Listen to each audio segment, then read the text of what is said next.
Assalamualaikum warahmatullahi wabarakatuh. Selamat datang kembali di Rio Hotspot Channel.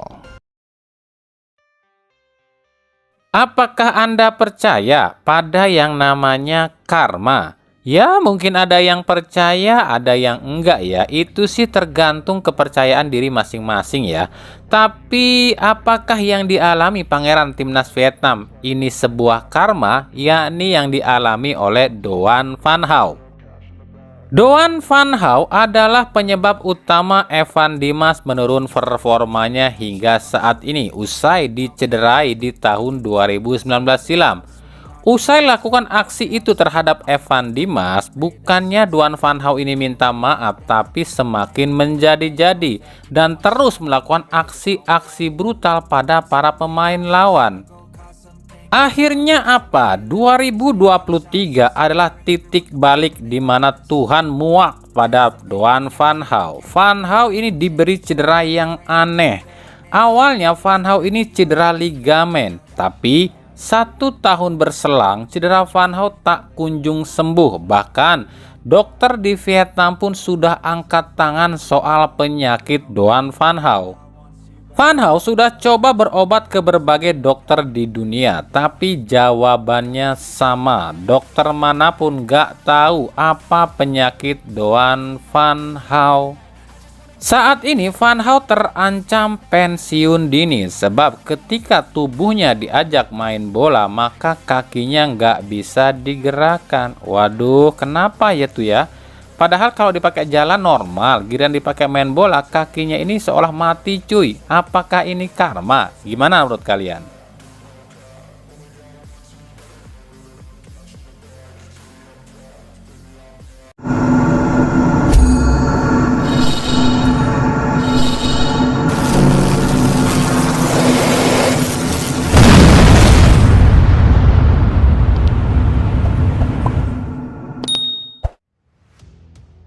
Jeng jeng, inilah nominal harga tiket Indonesia versus Australia di round 3 kualifikasi Piala Dunia 2026.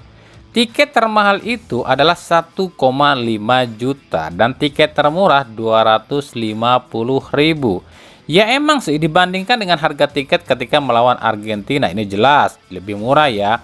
Sebab saat lawan Argentina itu tiket termahal kalau nggak salah ya itu 4.250.000 dan yang termurah itu 1,2 juta. Tapi kalau dibandingkan dengan harga tiket di 2 laga sebelumnya melawan Irak dan Filipina jelas ini naik ya. Naiknya itu sekitar 250.000 deh. Dimana saat lawan Irak dan Filipina tiket termahal itu sekitar 1.250.000. Kami pribadi nggak tahu ya kenapa harga tiket ini jadi lebih tinggi ya, lebih mahal dari 2 laga kemarin ya. Apakah karena lawannya ranking FIFA-nya lebih tinggi atau mungkin karena buat bayar utang kali ya. Sebab ya kemarin kita sama-sama tahu lah PSS ini lagi ditagih utang nih sama pengelolanya GBT karena katanya PSSI belum bayar uang sewa GBT dan tempat latihan di Surabaya. Entahlah, kami pun nggak tahu.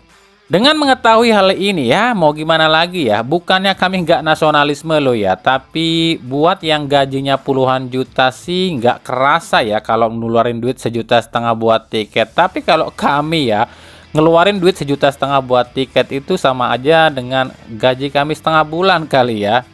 Jadi kita akan lihat nanti nih di GBK nih, apakah stadion GBK akan penuh atau enggak, dan apakah lebih banyak cewek atau cowok yang nonton. Kalau ternyata kebanyakan cewek yang nonton, para cowok jangan bilang cewek ini fans FOMO lo ya. Buktinya mereka bisa kok beli tiket yang harga segitu.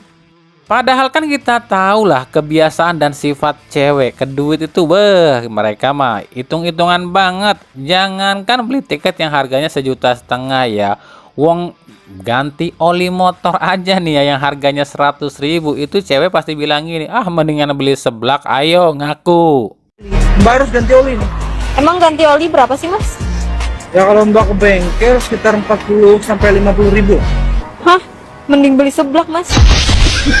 Tapi kalau nanti ya di GBK ini ternyata kebanyak atau lebih banyak supporter ceweknya dibanding supporter cowoknya ya, nggak bisa nyalain supporter cowoknya juga sebab dibalik datangnya atau hadirnya supporter cewek ke stadion pasti ada cowok yang berkorban di belakangnya.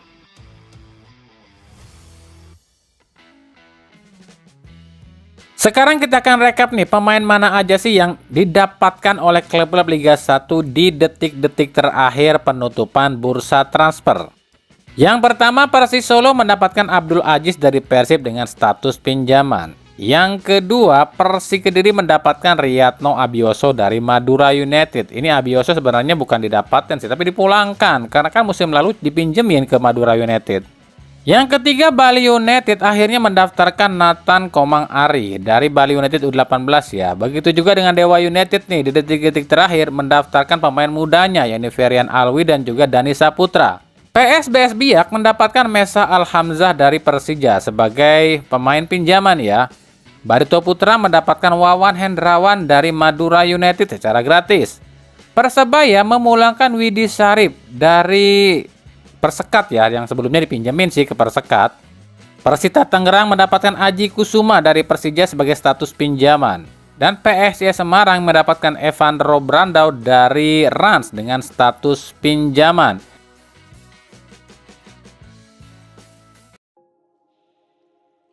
Oke, kita akan bahas dan intip peluang Persib Bandung di grup F AFC 2 bersama Lion City Sailor dari Singapura, Port FC Thailand, dan juga Zhejiang dari Cina.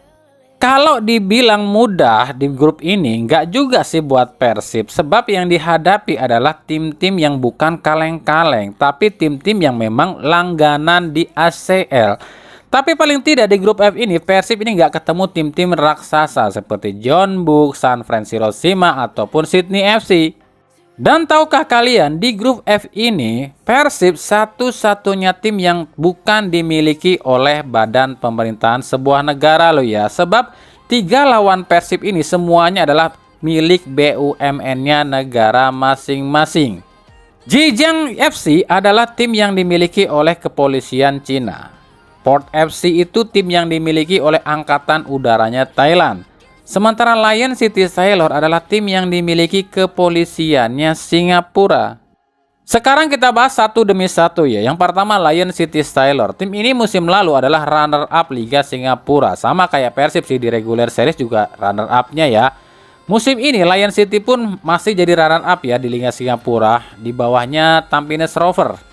Kesamaan lain antara Lion City dengan Persib adalah dua tim ini adalah tim yang paling tinggi market value-nya di liga masing-masing ya. Secara komposisi skuad, musim ini LCS ini diisi oleh 8 pemain asing. Tapi tentu kita tahu ya, pemain lokal Singapura yang ada di tim ini pun adalah full naturalisasi, termasuk Song Uyong, mantan pemain Persebaya. Tim ini sendiri sudah 7 kali juara Liga Singapura, 3 kali juara Piala Liga, dan 1 kali juara AFC 2. Yang kedua, Zhejiang United atau Zhejiang FC ya. Tim ini musim lalu finish di urutan ketiga Liga Supernya Cina ya. Musim ini pun masih ada di posisi ke-6 klasemen ya. Secara skuad, musim ini Zhejiang ini tuh diisi oleh 6 pemain asing. Tim ini tuh belum pernah ya sekalipun juara di Liga Cina maupun di AFC ya. Yang ketiga, Port FC. Tim yang diisi oleh Kapten Timnas Indonesia Asnawi Mangku Alam ini musim lalu finish di urutan ketiga klasemen Liga Thailand. Sama, musim ini pun sementara ini masih ada di urutan 3 klasemen. Secara komposisi skuad musim ini, Port FC ini memakai 8 pemain asing dan juga 2 pemain naturalisasi, termasuk Asnawi ya pemain asingnya ya. Tim ini baru 1 kali merasakan juara Liga Thailand di 2020 silam, tapi 6 kali juara Piala Ratu Thailand, 8 kali juara Piala Raja Thailand, dan 3 kali juara Piala Liga Thailand. Yang keempat adalah Persib Bandung. Meskipun ada di pot 4 saat drawing dilakukan, tapi faktanya di grup F ini Persib adalah satu-satunya tim yang jadi juara di liga. Yakni Persib adalah juara Liga Indonesia musim lalu. Persib musim ini pakai 8 pemain asing ditambah 2 naturalisasi. Posisi di klasemen sendiri di pekan perdana Liga 1, Persib masih mengisi atau menduduki puncak klasemen ya. Persib sendiri udah 8 kali juara Liga Indonesia dan 1 kali juara Piala Presiden.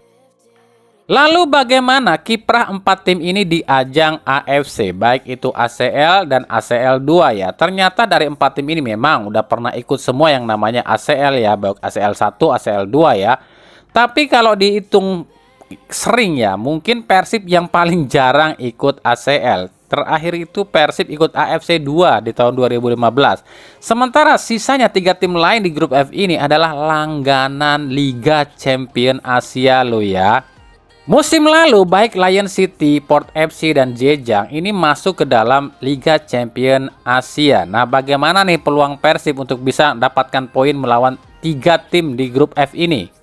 Kalau prediksi kami melawan Lion City, Persib harusnya sih bisa menang 2 kali ya. Lawan Zhejiang ini menurut kami ya, Persib akan menang sekali dan imbang sekali. Sementara lawan Port FC kemungkinan ini kalah sekali, menang sekali. Tapi itu cuma prediksi loh ya. Nah, gimana prediksi kalian? Mampukah Persib lolos di grup F ini?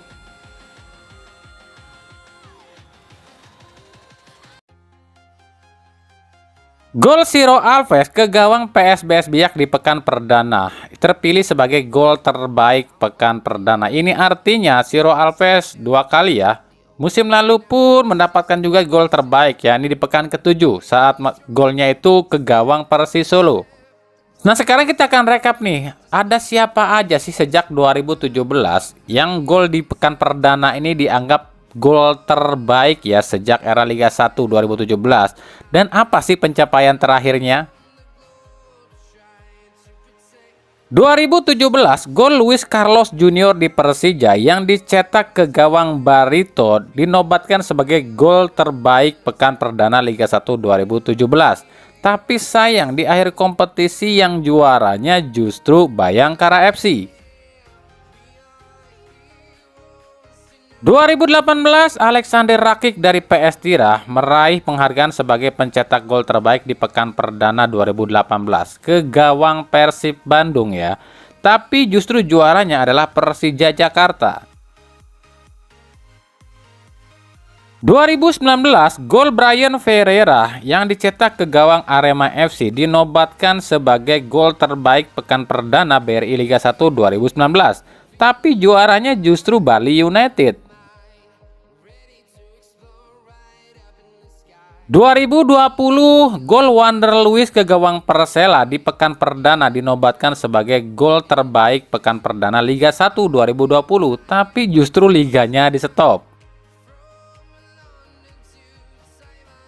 2021, gol Rian Ardiansah dari PSIS Semarang ke gawang Persikabo dinobatkan sebagai gol terbaik pekan perdana, tapi juaranya justru Bali United. 2022, gol Freds Butuan ke gawang Bayangkara FC dinobatkan sebagai gol terbaik pekan perdana BRI Liga 1 2022, tapi juaranya justru PSM Makassar.